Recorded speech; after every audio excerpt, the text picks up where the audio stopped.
Sabe aquela sensação de decepção? Quando se cria uma expectativa enorme para alguma coisa e o resultado é, bem, minúsculo. É exatamente sobre isso que a gente vai conversar hoje, usando uma fábula clássica sensacional, o parto da montanha. Vamos dar uma olhada em como essa história, que é super antiga, revela tanto sobre a diferença entre o que se espera e o que realmente acontece. Então, a nossa análise toda parte de uma pergunta bem fundamental. Por que é que tanto barulho nem sempre significa que algo grandioso está vindo aí? Todo mundo já viu isso acontecer, né? Aquela fanfarra toda para um resultado bem pequeno. Pois é, essa fábula antiga tem uma resposta surpreendentemente clara para essa pergunta. Bom, a primeira parte da nossa história foca exatamente nisso, na construção da expectativa. Vamos entender como é que uma grande promessa é criada passo a passo. Tudo começa com um evento que é, assim, quase inacreditável. Imagina só, uma montanha que é um símbolo de silêncio, de estabilidade, de repente ela começa a se agitar. É bem aqui que a grande promessa nasce. E olha, essa promessa não tem nada de sutil. Pelo contrário, ela é ensurdecedora. O texto diz que a montanha começou a soltar urros e berros. Tenta imaginar esse som. Não é um tremorzinho qualquer, mas um ruído visceral que prometia algo realmente monumental. O impacto foi imediato e foi total. O som era tão, mas tão avassalador que assustava a todos. Ninguém conseguiu ignorar. E aqui está o ponto-chave. Quanto maior é o barulho, maior a expectativa que se cria. Tava todo mundo paralisado, só olhando, esperando. E aí, no meio daquela multidão toda, a mesma pergunta ecoava na cabeça de todo mundo. O que será, o que não? A ansiedade era palpável.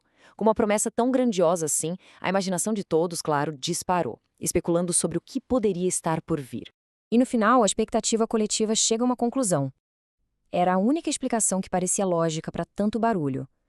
Se o som é monstruoso, o que está para nascer só pode ser um imenso monstro. Nesse momento, a promessa atingiu seu ponto máximo.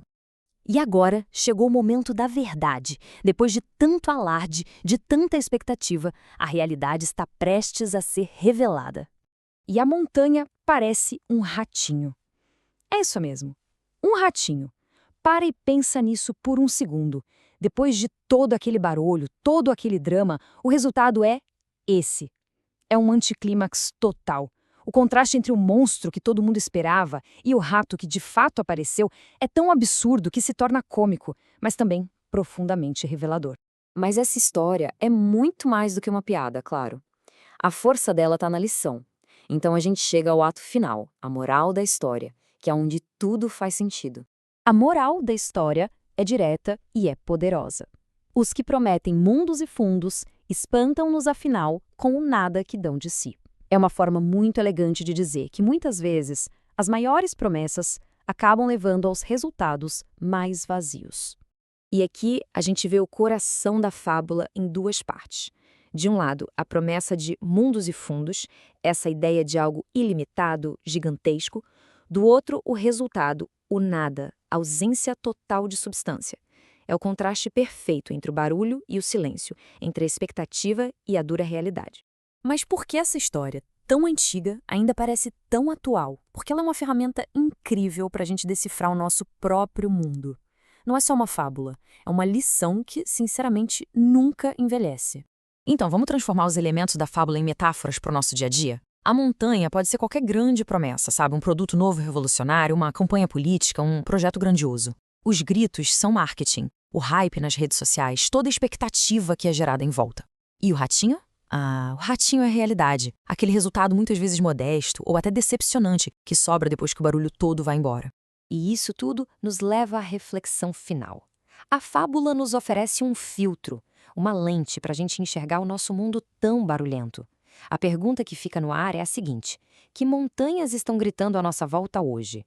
E, mais importante, que ratinhos será que estão prestes a nascer delas? A partir de agora, fica quase impossível não reparar